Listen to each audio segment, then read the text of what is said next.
আল্লাহ রাব্বুল আলামিনকে এবং আমার প্রিয় নবী হযরত মুহাম্মদ সাল্লাল্লাহু আলাইহি ওয়াসাল্লাম, সেই সাথে আরও স্মরণ করছি আমার জন্মদাতা পিতা ও গর্ভধারিণী মাকে, যে জন্মদাতা পিতা আমার গর্ভধারিণী মা লালন পালন করে ও গর্ভধারণ করলে আজকে আমি এই জায়গায় এসে দাঁড়াতে পেরেছি। তাই ওনাদের জন্য আমি দোয়া করি আল্লাহ যেন ওনাদের জান্নাতুল ফেরদৌস দান করেন। প্রিয় সম্মানিত সভাপতি, আমাদের প্রিয় সম্পাদক ও প্রকাশক মহোদয়, সম্মানিত নির্বাহী সম্পাদক, আমন্ত্রিত অতিথিবৃন্দ এবং আমার প্রাণের সহকর্মী সাংবাদিক ভাই ও বোনেরা, আসসালামু আলাইকুম। আজকের এই দিনটি আমাদের জন্য শুধু আনন্দের নয়, গর্বেরও কারণ আজ আমরা উদযাপন করছি আমাদের প্রিয় জাতীয় দৈনিক শেষ সংবাদ পত্রিকার প্রতিষ্ঠা বার্ষিকী।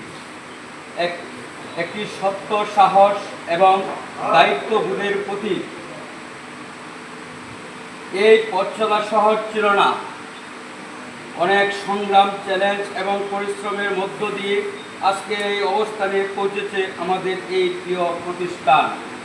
আমি গভীর কৃতজ্ঞতার সাথে স্মরণ করছি আমাদের সম্মানিত সম্পাদক ও প্রকাশক মহোদয়কে, যার দূরদর্শনীয় নেতৃত্বে আমাদের পথ দেখিয়েছে এবং নির্বাহী সম্পাদকের নিরলস পরিশ্রম ও দিক নির্দেশনায় আমাদেরকে এগিয়ে নিয়ে আসছে সামনের দিকে। আমি শেখ সেলিম রাজা, বার্তা সম্পাদক হিসাবে গর্ব করে বলতে চাই, শেষ সংবাদ শুধু একটি পত্রিকা নয়, এটি মানুষের আশা ভরসা একটি নাম। এটি অন্যায়ের বিরুদ্ধে প্রতিবাদের ভাষা এবং সত্যের নির্ভীক উচ্চারণ। আমাদের সকল সহকর্মী সাংবাদিক ভাই ও বোনেরা, আপনারা এই পত্রিকার প্রাণ। আপনাদের সততা, সাহস এবং পরিশ্রমেই আমাদের শক্তি। আজকের এই শুভ দিনে আমরা নতুন করে শপথ গ্রহণ করি, আমরা সত্যের পথে থাকব, ন্যায়ের পক্ষে লিখব, ন্যায়ের পক্ষে কথা বলবো এবং দেশ ও মানুষের কল্যাণে নির্ভীকভাবে কাজ করে যাব। পরিশেষে আমি মহান আল্লাহর কাছে দোয়া করি আমাদের এই প্রিয় পত্রিকা যেন আরো অনেক দূরে এগিয়ে নিয়ে যায়, সত্য অন্যায়ের আলো ছড়িয়ে দেয় সারা দেশে।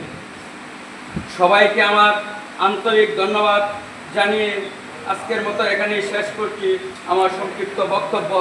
জয় হোক সত্যের, জয় হোক ন্যায়ের, জয় হোক সাংবাদিকতার।